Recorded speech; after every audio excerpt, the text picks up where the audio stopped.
Hello students, good evening. Uh, Today I'm going to explain about the EVS2 chapter 1 for 5th standard students. Okay, so before going to start EVS2, so I want to tell something. So that is up to 4th standard, you have the only one subject. So that is the EVS. Okay, one subject means regarding to environmental studies, you have one part only. So that is the EVS.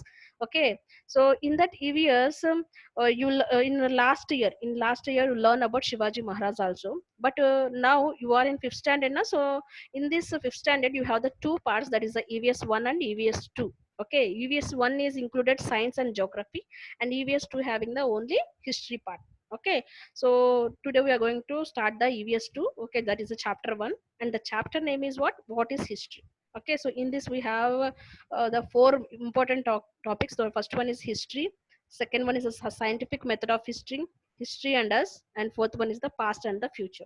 Okay, so in this chapter we are going to learn about what is meant by history, and which type of scientific methods we are using for getting knowledge of historical events, and how useful for history is, how it is useful for us daily life, and what is the relation between past and future. So that all we are going to discuss in this chapter.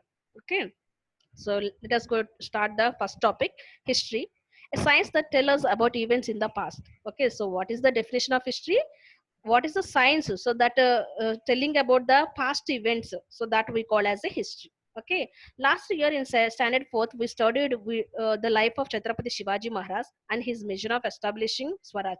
Okay, last year, that means in fourth standard, already we learn about Chhatrapati Shivaji Maharaj, when he was born, what is his family background, what is his mother name, what is his father name, how he fighted for Swaraj. Okay, and how he was died. So that all things we are learn in the fourth standard. The time before birth of Shivaji Maharaj was about 400 years before now, or in the other words, the time ago, the time 400 years ago. Okay, so what is the period having before Shivaji Maharaj? So that period we call as a what? The time 400 years ago, or it is also called as before, or now, or in the other words. Okay, so before 400 years, what is the period having? So that we call as a before Shivaji Maharaj period, that we call. Okay, for our convenience we are divided time in different ways. Okay, for our convenience, for knowing what is morning, what is the morning time, what is the afternoon time, what is the evening time, what is the night time. So for our convenience we are divided time into different parts. Okay, so here they are given some examples also. Often we use words like now, some time ago, after some time, or today, yesterday, tomorrow, or this year, next year, etc. Okay, so now means what? Now I am teaching you. So that is a what? Present tense. Present. So that means now I am using. Some time ago. So already I explained to you. So I explained already to you. So that we are using, or some time ago. Suppose I will explain you tomorrow. So for that, what I will say, after some time I will explain you. Okay, and now I'm talking about today. So that is the present. So we are using today. And when we are talking about yesterday, so that is the yesterday. That means it is a past. Okay, tomorrow means future. So we are talking about tomorrow. So then what we will say, future. Okay, or this year, next year, etc. Okay, so we are using the some special words for talking about present or future or past. Okay, when we are using the, when we are talking about the uh, last year, so we are using last year I was celebrated my birthday. Okay, or now you are celebrating in this year. Okay, so in this month I am going to celebrate my birthday. Or in future, next year, you were talking about next year. So that is what, next year I will celebrate my birthday. So like that we are dividing time into different ways for our convenience. When we use these, when we use these words are actually measuring time in our minds. Okay, so why we are using, so we have to remember, for remembrance of remembrance purpose we are using these type of words like now, today, this year, or terms that indicate the present. Okay, so what are the words indicated present tense? Now, today, this year. Okay, present, present, and today and this year using for the present purpose. Some time ago, yesterday, and last year. So these words are used for past. Okay, suppose you are talking about um, we were talking about a Wednesday. So when Wednesday? Yesterday. Okay, so yesterday, that means what? It is a past tense. Okay, so when you are talking about past, so that we are using the some time ago, yesterday, last year, like that. Next one, when you are talking about future, suppose today is Thursday, tomorrow is Friday. Okay, you are talking about Friday, so what you will say? Tomorrow. Okay, suppose you are talking about next year, so next year. So like that, some after some time, tomorrow and next year are words that indicate the future. Okay, like that, for our convenience, for our understanding, we are divided time into different parts.